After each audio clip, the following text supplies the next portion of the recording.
Hello everyone and welcome back to my channel Edmond Mindaros, and for today's quick tutorial, and I'm going to show you guys on how to resolve if you're experiencing an error with Core Isolation's memory integrity page not available on your Windows 10 or Windows 11 computer.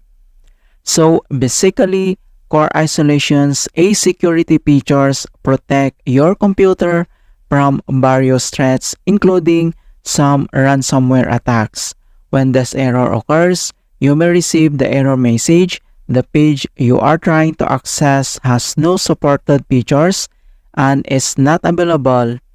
And then I'll show you how to resolve that. And without further ado, and let's go ahead. So all you have to do is to open up on a search menu.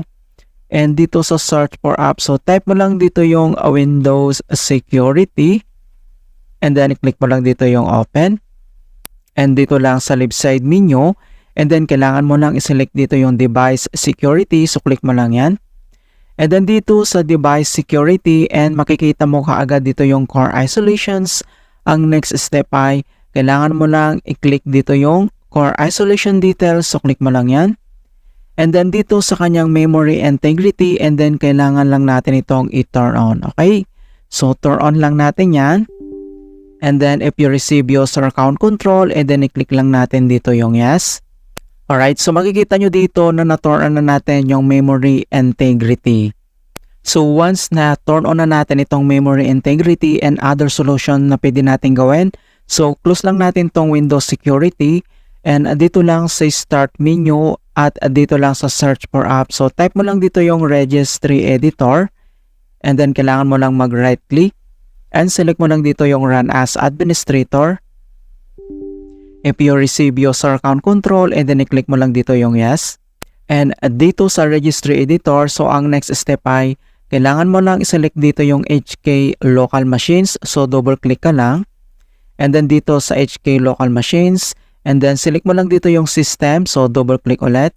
And dito sa system, and then kailangan mo lang i-select dito yung current control set, so double click ulit dito. And then dito sa current control set, and then select mo lang dito yung control, so double click ulit. And dito sa control, ang next step ay i-locate natin dito yung device guard. Okay, so i-select lang natin dito at hanapin natin dito yung device guard. So once nakita mo na yung device guard, so double click ulit. And then dito sa device guard, so makikita mo dito yung scenarios. So dito ay kailangan mo lang mag double click. Alright. So dito sa scenarios ay kailangan mo lang i-locate dito or select mo lang dito yung Hypervisor Enforce Code Integrity. Okay, so nandito siya. So kapag wala kang makita ng Hypervisor Enforce Code Integrity, so kailangan mo lang mag-create. And ituturo ko sa inyo kung paano mag-create ng folder ng Hypervisor Enforce Code Integrity. So dito lang sa scenario, so select mo lang siya, and then kailangan mo lang mag-right click. And select mo lang dito yung new, and then i-click mo lang dito yung key. Okay? So i-press mo lang yung key. And then makikita mo dito na mayroon na ditong isang folder. Okay? So dito sa new folder na to ay kailangan mo lang i-rename ng Hypervisor Enforce Code Integrity. Alright? So, press mo lang yung enter kapag narinig mo na siya. Okay? So, back na tayo. So, kapag nandito na yung Hypervisor Enforce Code Integrity, so ang gagawin mo lang ay kailangan mo lang i-select yan. And then dito sa right side, right pane, ay kailangan mo lang i-select dito yung enabled. Okay? So, kapag wala ka ulit makitang enabled dito, so kailangan mong mag-create. So, kung paano ba mag-create? So, dito lang sa blank space area, so kailangan mo lang mag-right click. Select mo lang dito yung new. And then dito sa key, kailangan mo lang select dito yung DWORD 32-bit value. Alright. Okay, so once nakita mo na dito yung new folder, and then kailangan mo lang i-rename dito yung enabled. Alright. So press mo lang yung enter. Okay, so back ulit tayo. So select mo lang dito yung enabled. So click, and then kailangan mo lang mag-double click. And pop up itong edit DWORD 32-bit value.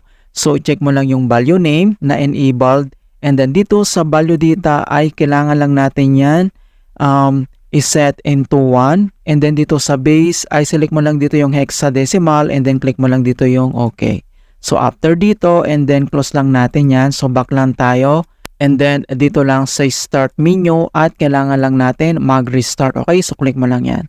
Alright, so ganoon lang po kasimple on how to fix core isolation, memory integrity, page not available in Windows 10 or Windows 11.